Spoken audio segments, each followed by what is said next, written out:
Hello everyone, Switchdown here. I decided to do a review about the episode Daring Doubt. From when I first saw this episode, at least the title, I was a bit curious. What about another Daring Do episode? Yeah, I don't see why. Last time we had was back in season 8, but I have to admit, Daring Do is a very interesting character.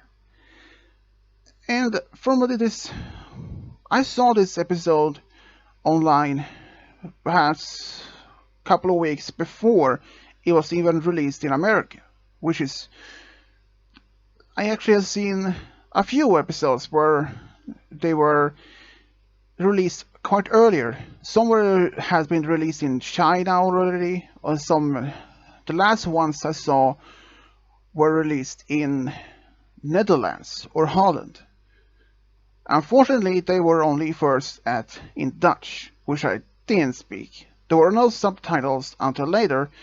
But anyways, this episode were really surprising. I had to though admit, this was something that I didn't expect. When I first saw the title Daring Doubt, first she would be Daring Do in it. That's my was of course. But I didn't admit to see other two characters, like Dr. Colebron, which is hadn't seen back since season 8. But the first of all, the only other characters we haven't seen is actually Aristotle, who hasn't been seen ever since back in season 2. Season 2! That is unbelievable. But we learned more about the characters, more revealing. Ever since this is the final season of the series itself, but yeah. As this episode starts with Fluttershy returning some Daring Do books that she had been borrowed from Rainbow Dash, and having become a big fan of the series itself. And she even has recently read a thought about the most recent book, Daring Do and the Fallen Idol. But as Rainbow Dash explains that she has never heard that title, and explaining that A.K. Yearling always sends her advanced copy before this became public. But this time it wasn't that. It was actually read by someone else, it was actually written by Groom QQ Martingale. The villain, Dr. Colebron's point of view, portrays Daring Do as a negative light. Even reveals that Daring Do is a real-life pony, and that Rainbow Dash is very much outraged. I would also too, if this pony hasn't been revealed to be real. Any pony believes that Daring Do is just a fictional character, and that no one actually knows that about it first. But after finding out that Dr. Colebron is actually Martingale, it was actually something else. But for some reason,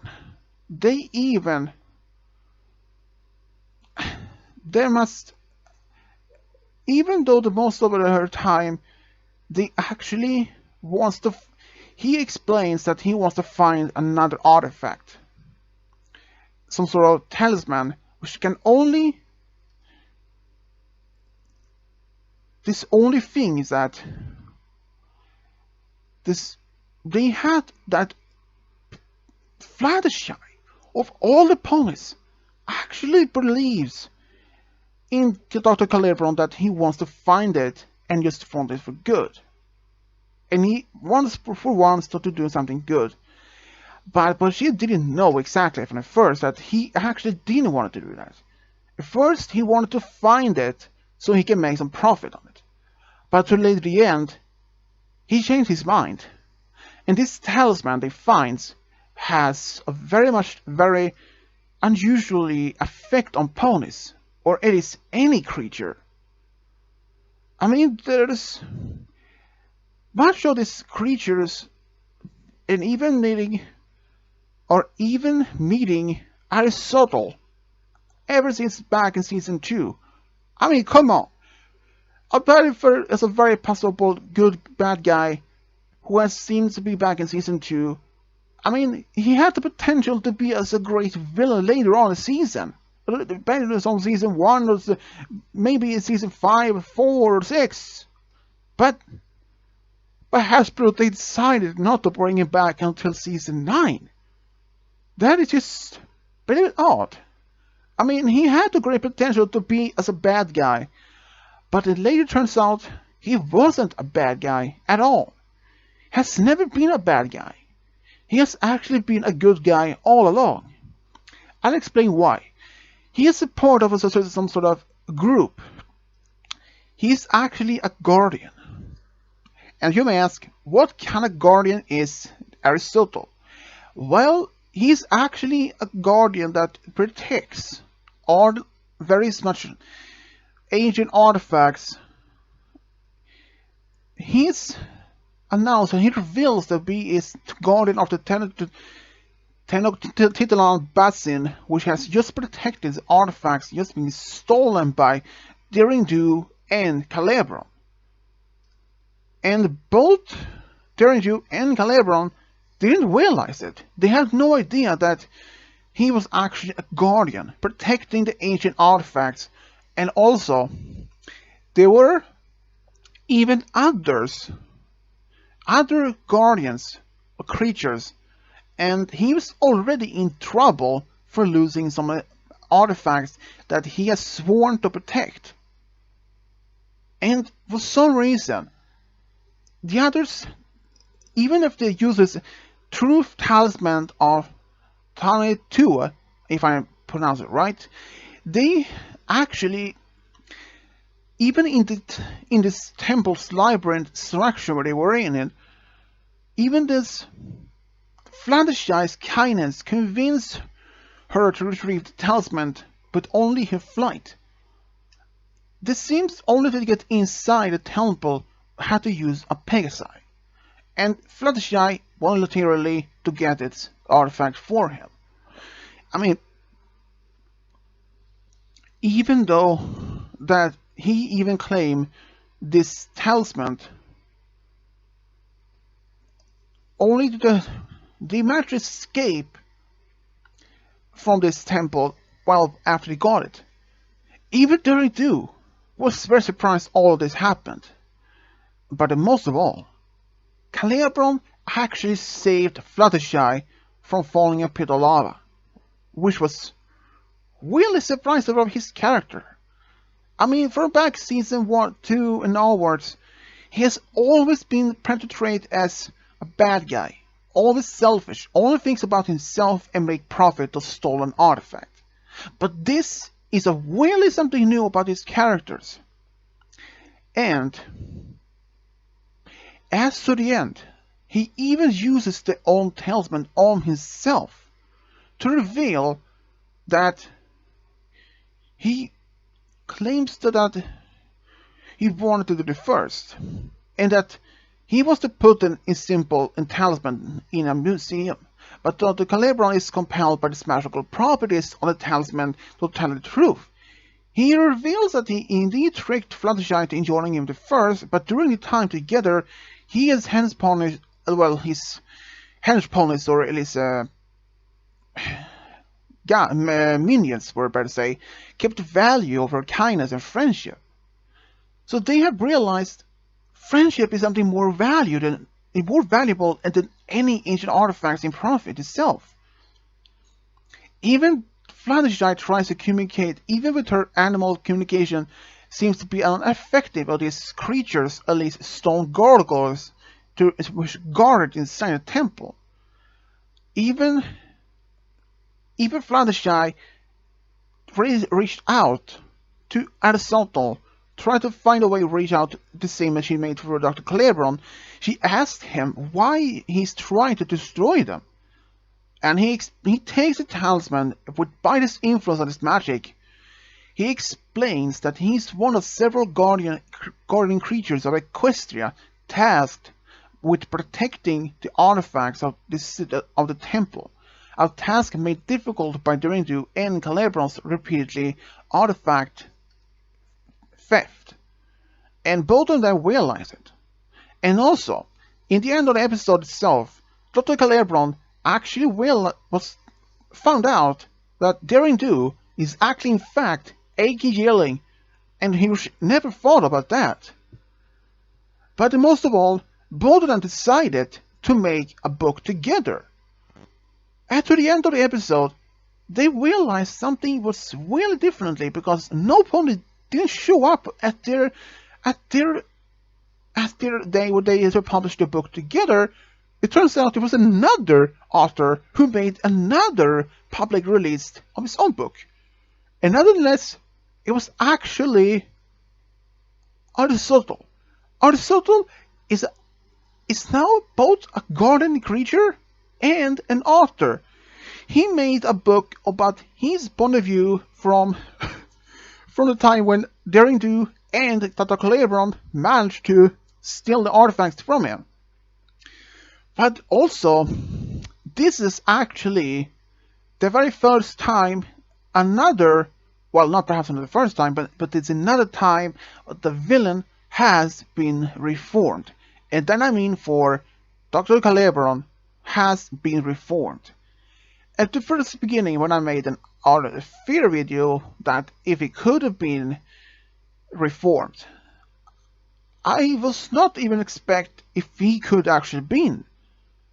It was like if I could predict the future or something. But otherwise, this episode itself was really surprising. I mean, learning more about Aristotle, and even learning more about Derindu's character, and even more about Dr. Calebron. I mean, even that Dr. Calebron convinces Fluttershy to join his team, to find this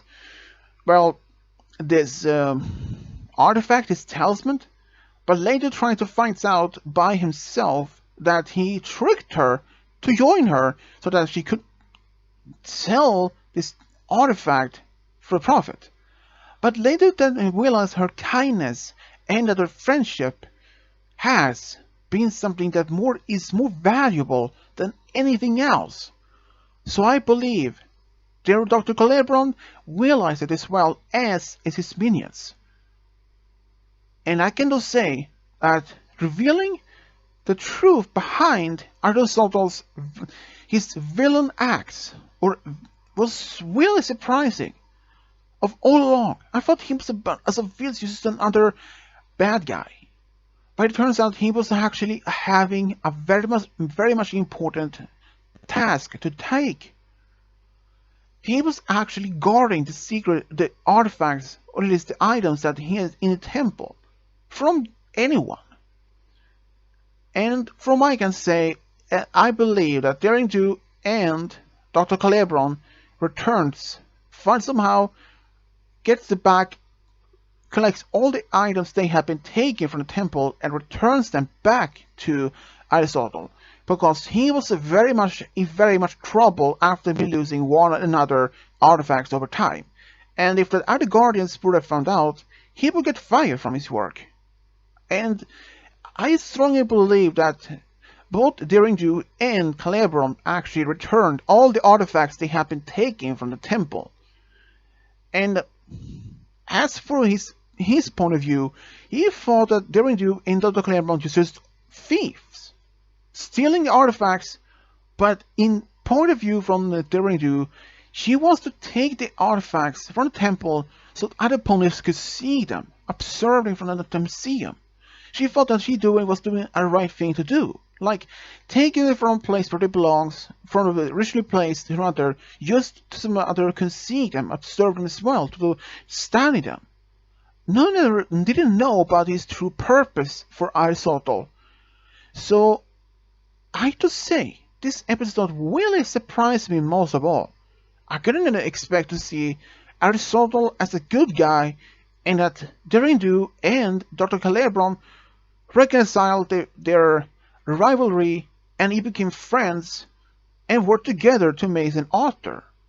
And especially our Dr. Calebron to be an author as well. I mean, that did actually surprise me.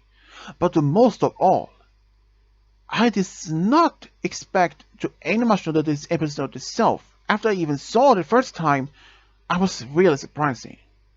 Most of all,